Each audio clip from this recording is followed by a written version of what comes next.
Son objectif, il est multiple.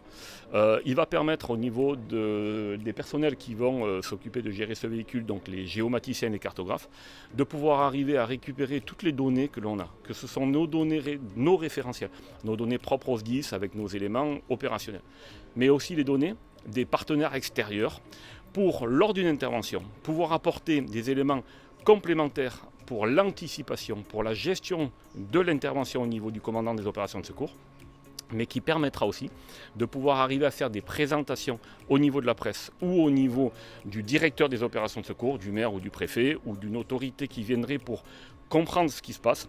C'est beaucoup plus facile avec un véhicule qui va pouvoir projeter, simplifier et pouvoir nous exposer une situation de communication opérationnelle. Aujourd'hui, effectivement, on va travailler de plus en plus avec les drones. On a des équipes drones qui sont opérationnelles. Derrière nous, effectivement, on voit un exemple. On voit l'exemple en fait d'un drone qui a filmé pendant une opération, c'était un feu à Saint-Laurent-des-Arbres sur le Monsieur Bricolage. Les images en 3D vont nous permettre de pouvoir voir si nos lances sont bien placées et voir si le dispositif est cohérent par rapport à l'intervention. Mais en même temps, il faut imaginer un feu plus important avec beaucoup de fumée comme on a eu par exemple cet été sur les Ulbenois. On ne voit pas, même avec le 3D, on ne va pas voir. Le drone va nous donner des informations techniques, c'est-à-dire thermiques. On va pouvoir orienter avec les images les lances au sol pour pouvoir les orienter là où il y en a vraiment besoin. Consommation d'eau minimum.